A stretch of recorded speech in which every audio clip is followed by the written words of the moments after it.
ناظرین کرام، اللہ تعالیٰ جب کسی بندے کو نوازتا ہے اور اس سے کوئی اہم کام لینا چاہتا ہے تو یہ دیکھا گیا ہے کہ اس بندے کے لیے پہلے ہی سے آسانیاں فراہم کر دیتا ہے اور پھر قدرتی طور پر اس کی مدد ہوتی رہتی ہے۔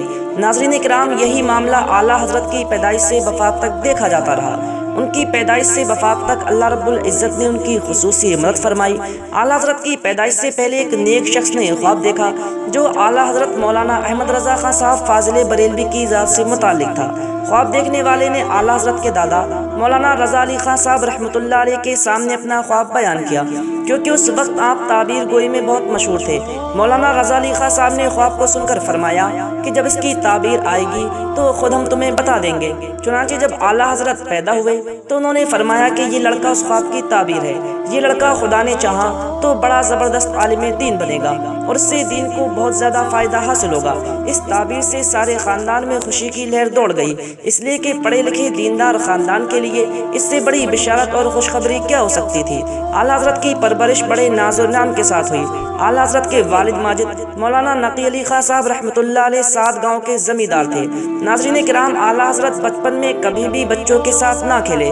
محلے کے بچے کبھی کبھی گھر میں آ کر کھیلا کرتے تو آپ ان کے ساتھ کھیل میں شریک نہ ہوتے بلکہ صرف انہیں دیکھا کرتے۔ اس زمانے کے بچوں میں پتنگ اڑانے کا رواج عام تھا، لیکن آپ نے پتنگ بھی نہ اڑائی، بلکہ اگر کہیں سے کٹی ہوئی پتنگ آپ کے گھر میں آ جاتی تو آپ اسے اٹھا کر اپنے والد ماجد کی پلنگ کے نیچے رکھ دیتے۔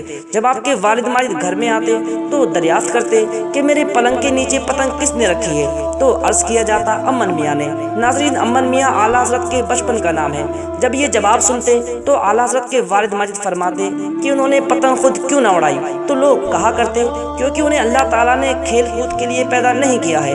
ناظرین کرام، اعلیٰ حضرت کی زبان جب کھلی تو بالکل صاف تھی، دوسرے بچوں کی طرح کنج منج نہ تھی، یعنی غلط الفاظ آپ کی زبان سے سننے کو نہیں ملے۔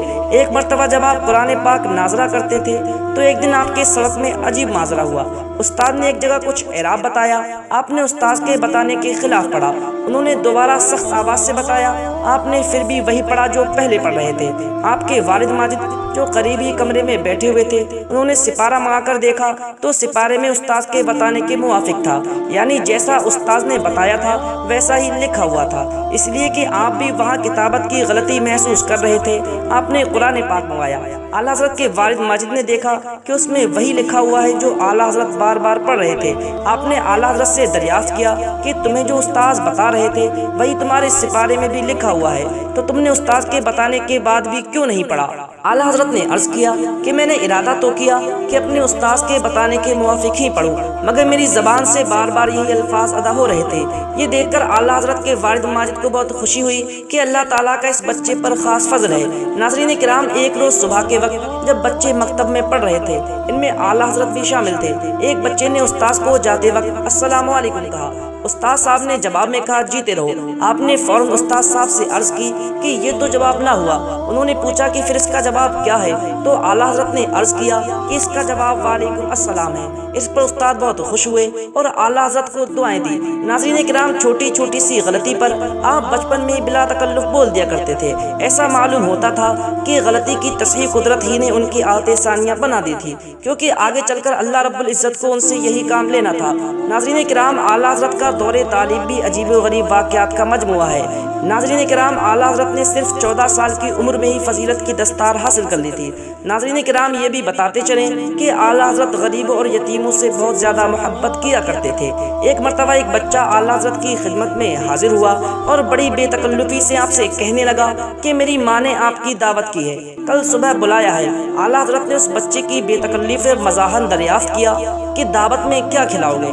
صاحبزادے نے اپنے کرتے کا دامن، جسے دونوں ہاتھوں سے پکڑے ہوئے تھا، پھیلا کر دکھایا۔ اس میں دیکھا کہ دال اور کچھ مرچیں تھیں۔ بچے نے کہا دیکھیے نا، یہ لایا ہوں۔ اعلیٰ حضرت نے اس سے سر پر ہاتھ پھیرا اور فرمایا کہ یہ حاجی کفایت اللہ صاحب بھی تشریف لائیں گے۔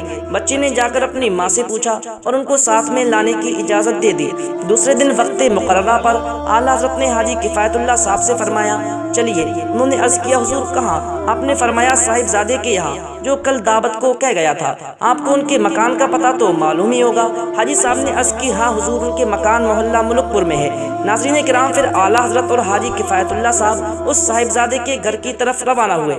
ناظرین یہ وہ دور تھا جب بڑے بڑے دولت مند سیٹھ اعلیٰ حضرت کی دعوت کرنے ان کے گھر پر بلانے کی خواہش مند رہا کرتے تھے، لیکن اعلیٰ حضرت کبھی بھی کسی مالدار کی طرف توجہ نہیں کرتے۔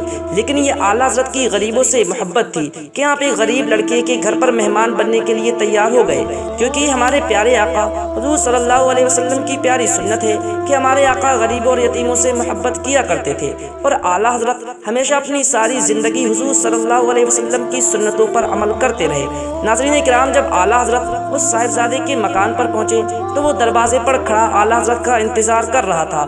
اعلیٰ حضرت کو دیکھتے ہی یہ کہتے ہوئے اندر گیا، ارے مولوی صاحب آ گئے۔ ان کے دروازے پر ایک چھپر پڑا تھا، جس کے سائے میں اعلیٰ حضرت اور حاجی کفایت اللہ صاحب کچھ دیر انتظار میں کھڑے رہے۔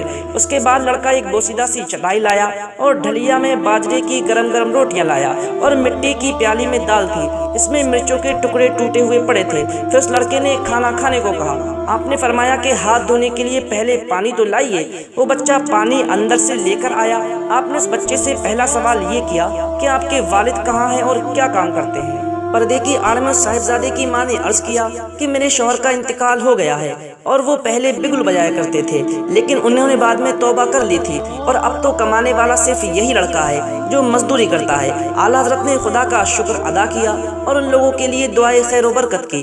حاجی صاحب کے دل میں یہی خیال گشت کر رہا تھا کہ اعلیٰ حضرت کے کھانے میں گھر پر تو بہت احتیاط برتی جاتی ہے، اور حکیم صاحب نے ان کو یہ چیزیں کھانے کے لیے منع کر دیا ہے۔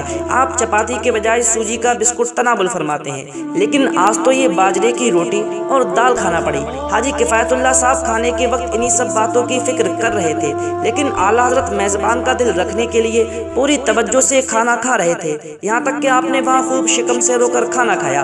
واپسی میں حاجی کفایت اللہ صاحب نے اعلیٰ حضرت سے عرض کی کہ حضور آپ گھر پر تو احتیاط برتتے ہیں اور حکیم نے آپ کو یہ چیزیں منع کر رکھی ہیں، لیکن وہاں آپ نے بلا تکلف یہ ساری چیزیں تناول فرمائیں۔